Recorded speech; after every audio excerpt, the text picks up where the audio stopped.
ఐటీలో ఎంట్రీ కావాలా? Trainee software engineer గా అజా కోడింగ్ ట్యూటర్ లో 2 వీక్స్ ట్రయల్ పీరియడ్ లో వెంటనే చేరండి.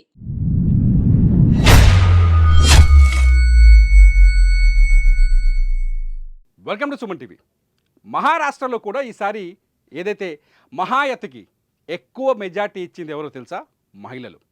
నిజంగా ఈసారి ఎన్నికల్లో మహారాష్ట్రలో మహిళలు బీజేపీ ప్రభుత్వానికి లేకపోతే ఎన్డీఏ కూటమికి పట్టం కట్టారని చెప్పేసి మరోసారి స్పష్టంగా అర్థమవుతుంది. మహాయతి కూటమికి ఎక్కువగా మహిళలు పట్టం అటువైపు ఉండడానికి, వాళ్ళ మహాయతి కూటమిని నమ్మడానికి కారణం ఏంటంటే అత్యంత ప్రధానమైన ఒక పథకం ఉంది. ఆ పథకం ఏంటో నేను చూపిస్తాను మీకు ఇప్పుడు. చూడండి, ఈ పథకం, దీని పేరు లాడ్లీ బెహన్ యోజన. మహారాష్ట్ర ప్రభుత్వం లాడ్లీ బెహన్ యోజనని గతం నుంచి అమలు చేస్తోంది. మీకు విషయం తెలుసా?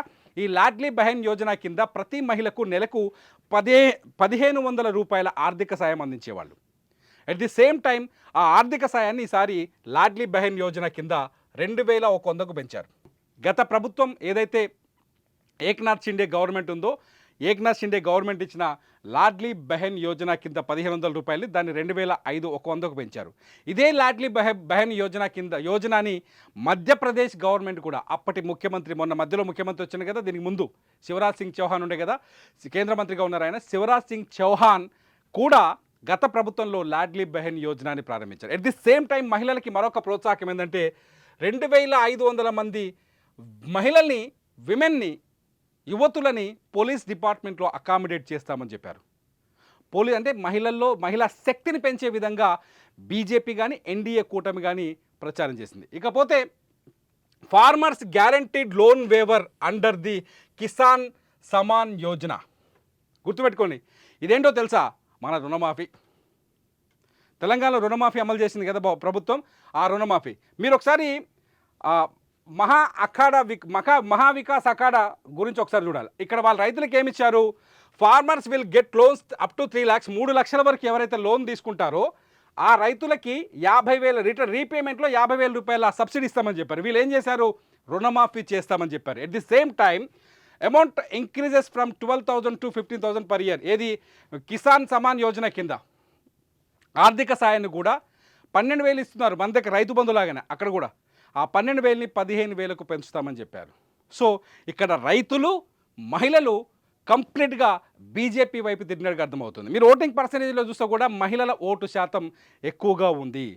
ఇది ఎన్డీఏ కూటమికి బాగా కలిసి వచ్చినట్టుగా తెలుస్తుంది మహారాష్ట్రలో. అట్ ది సేమ్ టైం ఇంకోటి చూడాలి, ఓల్డ్ ఏజ్ పెన్షన్. ఈ మొత్తం ఒకసారి నేను చదువుతాను. వీళ్ళవి వృద్ధాప్య పెన్షన్ని 1,500 నుంచి 2,100కు పెంచారు. అట్లాగే స్టెబిలిటీ ఇన్ ప్రైసెస్, అంటే నిత్యావసరాల ధరలు పెరగకుండా జాగ్రత్తలు తీసుకుంటామని చెప్పారు. ఎందుకంటే ఇవి మహారాష్ట్రలో అర్బన్ ఏరియా కూడా దాదాపు 40% ఉంటుంది. మహారాష్ట్రలో పెద్ద పెద్ద సిటీస్ ఉన్నాయి, బాంబేతో పాటు పెద్ద పెద్ద నగరాలు ఉన్నాయి. ఈ అర్బన్ ఏరియాలో అక్కడున్న ప్రజలకు కావాల్సింది ఏంటి అంటే నిత్యావసర సరుకులు, వాటి ధరలు పెరగకుండా ఉండడం. ఇది కూడా ఎన్డీఏకు బాగా కలిసి వచ్చినట్టుగా తెలుస్తోంది. ఇకపోతే 25 lakh jobs and education allowance 10,000 per month promised.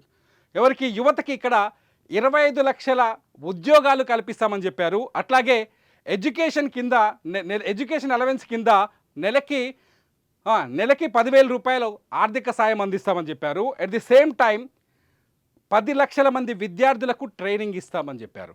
ఇది అర్బన్ ఏరియాలో ఉండే యువతని ఎక్కువగా ఆకట్టుకున్నట్టుగా తెలుస్తుంది. Anganwadi ASHA workers promised salary 15,000 per month. మహారాష్ట్రలో అంగన్వాడీ ఆశా వర్కర్స్, ఇది మన ఆంధ్రప్రదేశ్లో గతంలో జగన్మోహన్ రెడ్డి ప్రభుత్వం ఉన్నప్పుడు చాలా ఎఫెక్ట్ ఇచ్చింది. అంగన్వాడీ టీచర్ల పైన కొంత హెరాస్మెంట్, వాళ్ళ జీతాలు, వ్యవహారాలు చాలా గొడవైంది కదా. అది ఆంధ్రప్రదేశ్ ప్రభుత్వం ఏపీలో కొత్తగా ఏర్పడే ఎన్డీఏ గవర్నమెంట్ అక్కడ అంగన్వాడీలను ఆకట్టుకుని తీసుకొచ్చిన పథకాన్ని మహారాష్ట్రలో ప్రవేశపెట్టారు. అది వీళ్ళకి వర్కౌట్ అయింది. సో ఇక్కడ కూడా మహిళలు ఎక్కువగా అటువైపు టర్న్ అవ్వడానికి ఛాన్సెస్ కనిపించాయి. అట్లాగే 45,000 రోడ్డు కనెక్టింగ్ ఏరియాలు పెంచుతామని చెప్పారు. గ్రామీణ ప్రాంతాల వరకు రోడ్లు విస్తరిస్తామని చెప్పారు. 30% reduction in electricity bill. Current బిల్లులు మన దగ్గర ఉచితం ఇచ్చింది కదా గవర్నమెంట్, కాంగ్రెస్ గవర్నమెంట్. మహారాష్ట్రలో ఎన్డీఏ గవర్నమెంటు కరెంటు బిల్లు పైన 30% తగ్గిస్తామని హామీ ఇచ్చింది. ఇకపోతే విజన్ మహారాష్ట్ర 2029ని 100 రోజుల్లోనే కంప్లీట్ చేస్తామని చెప్పింది. సో ఏదైతే ఎన్డీఏ కూటమి ఇచ్చిన హామీలు, ఎన్డీఏ కూటమి మేనిఫెస్టో ఈసారి ఎన్నికల్లో తీవ్రమైన ప్రభావం చూపించింది. ఇక్కడ ఏం కలిసి వచ్చిందంటే ఇండియా కూటమి ప్రభుత్వం ఎక్కడైతే తెలంగాణ కర్ణాటకలో ఉందో ఇక్కడ వాళ్ళు అమలు చేసిన హామీలు సరిగ్గా వర్కౌట్ కాలేదు, ఇంకా పూర్తి స్థాయిలో అమలు చేయలేదు అనే నినాదంతో పాటు ఎట్ ది సేమ్ టైం పక్కనున్న ఆంధ్రప్రదేశ్లో పవన్ కళ్యాణ్ పిలిచారు ఈసారి ఎలక్షన్స్కి. ఆంధ్రప్రదేశ్లో కొన్ని కీలకమైన పథకాలని కలిపి మహారాష్ట్రలో బలంగా అక్కడి ప్రజలు నమ్మే విధంగా మోదీ కానీ లేకపోతే మహాయతి కూటమి కానీ ప్రజల్లోకి తీసుకెళ్ళగలిగింది. ఇవాళ అదే భారీ విజయానికి కారణంగా తెలుస్తోంది. మీరేమనుకుంటున్నారు? ఈ వీడియో కింద కామెంట్ చేయండి. చూస్తూనే ఉండండి సుమన్ టీవీ.